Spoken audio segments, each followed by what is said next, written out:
right, welcome to Ask the Mayor. This week we're keeping in the same theme with interviews. We've been interviewing department heads. This month we have Mr. Karnes, the superintendent of West Fork Schools.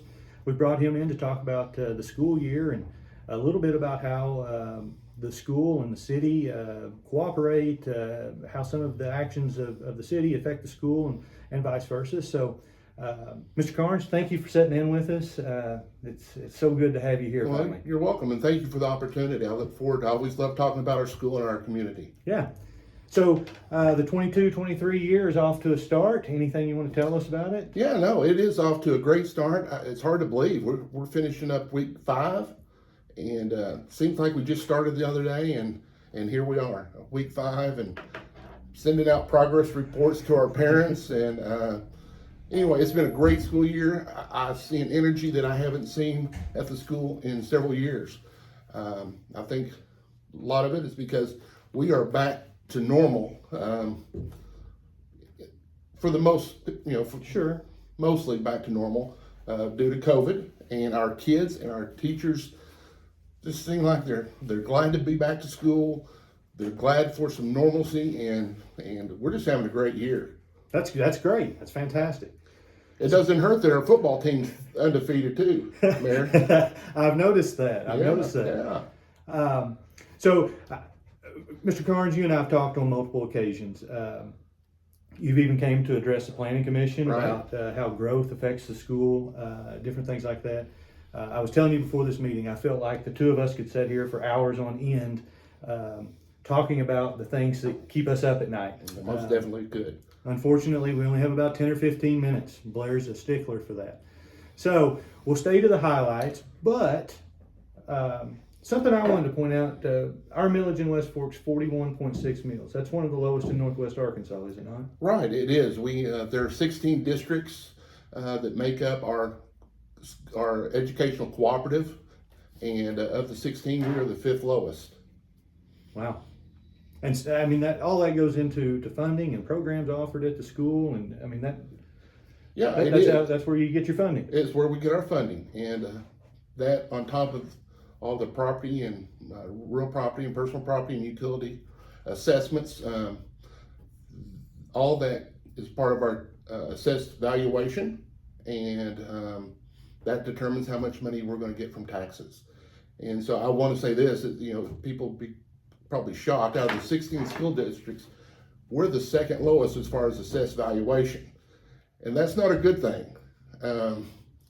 We want to be up there higher. We want more homes, we want more businesses, and all those factors will increase our assessed valuation, which means more money for our school district. And it doesn't necessarily mean more taxes for the people, but more people are paying the taxes. Mm-hmm. And so that's what we're really needing here. And I know we talked about it a lot, about the importance of trying to get some homes here and businesses here. People want to live here. We see that all the time. About 22% of our student body is here through school choice, which means they don't live here, but they want to come here. But I know there are a lot more that want to come here. And we have, over the last 15 years, we have lost student enrollment, 10 out of the last 15 years. And so everything we hear is people want to be here, but there's no place for them to live. I would agree with that. And I don't think people fully understand the property tax formulas. It's confusing, but as homes are built, the older homes that we have, the current homes we have, they decrease in value each year, which means it's a declining scale for school funding. And when we take a piece of property and we develop it, the values go up, and that's why some of those other districts they've seen more growth. Yes. And so they have newer construction, and that's helping them with their school funding. Mm-hmm. Mr. Karnes and I were talking prior to starting this that the development just south of the administration building, prior to the development on it, the school was receiving about $300 a year in property tax off of that. Once that development's complete, the property tax alone should be close to $6,000 a year, and that's without counting how many students are potentially going to move into that. Right. And we hope those apartments are full. We hope those townhouses are full of kids, big families, and course, yeah, every penny helps. You know, we want to provide our students all the services and all the programs that the big schools can, and you know, sometimes we don't have all those resources like the other schools, and so we do the very best that we can, and feel like we do a great job, but we want to do more, and so all that costs money, and so we need the help. We need more kids. We need more families. We need more homes.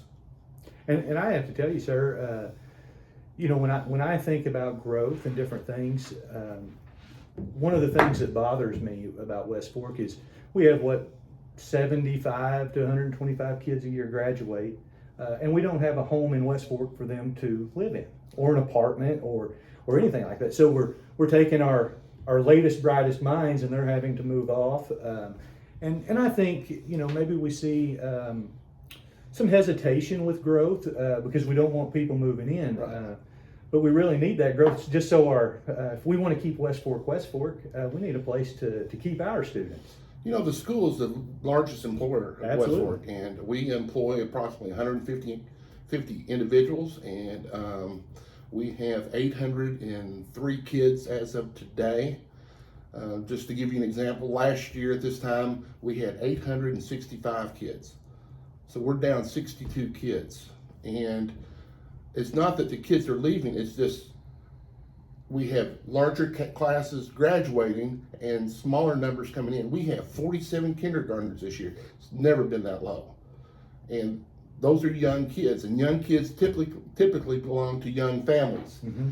And that's what we're missing here. We need young families with lots of kids coming to school here. And so, you know, that's just the bottom line. I couldn't agree So more. our numbers are, you know, we're struggling with our numbers now. You know, we're in no type of financial trouble at all. We are very good with our money, but it does make it harder. And I have to tell you, I've came to school board meetings, I've looked at your budget. The school is doing a fantastic job with their budget. Thank you. With the fact that you've mentioned that declining numbers for several of the past few years, you guys have done an amazing job with your reserves and just stretching the dollars. So like I said, it's a lot of work. We've had our board, we've had strong board members since I've been here, and so we all work together and do what we can, and we want to give our kids all that we can. They deserve the best, and so we need to just keep moving the right direction. It's great seeing these homes being built here, but we're seeing a lot of individual homes, and a lot of them are, you know, expensive. A lot of them, you know, you can go right now. I could go probably find a $500,000 home with 100 acres with it. It may not be a $500,000 with 100 acres, Right. but there's those types of homes here. But you know, that $125,000, $150,000 home, if there's such a thing anymore, you can't find those here right now. So, sir, I was at the Planning Commission last night and updated them. The Skyline report came out this week, which tracks vacancies, home values over different areas in Northwest Arkansas. Okay. The average building permit for the first half of 2022 was $322,000. So we're talking those $125,000 homes are a thing of the past. In the first half of 22, the average sale price in the city of West Fork was $215,000. Wow. That's hard for a starter family to come out at Absolutely. 6% interest. So I think that leads into there is a need for more apartment style, multifamily housing to give these kids a place to live. Yeah, that's what I really think would be beneficial. If there's anyone rich out there and you want to make more money, buy some land here and, you know, build some apartments, because I promise you, people will come. Yeah. West Fork is the best kept secret in Northwest Arkansas, and I'm ready to let the cat out of the bag. Yeah. You know, I've driven to Farmington in the mornings and in the afternoons into Elkins and those things, and the traffic is ridiculous. You know, from my home, I can be on the interstate in less than a minute and be on the other end of Springdale in 20 minutes. So that's my plug for West Fork. No traffic issues. That's right. That is right. I will tell you, last night at planning, we did approve the preliminary status for a 30-home subdivision just south of Smithers Vet. So there's about 7 acres in there, and developer had been looking at it, but 31 houses, a little bit different style of housing than what West Fork's used to. It's going to be more of the row house style. Right. So I'm interested to see that development come to fruition, and the developer's excited to get started building. So I don't think it's going to be one of those subdivisions that they plat it and then just set on it forever. I think they are ready to start building. And That's great news for the school and the community. Like you said, when the school thrives and the city thrives. When the city thrives, the school thrives. Absolutely. Two-way street. So, Mr. Karnes, I always throw everyone a curveball in these. Do you have a favorite teacher or favorite board member? I am not going to answer that. They're all my favorite. Okay. We're blessed to have great employees, and like I said, a very strong board.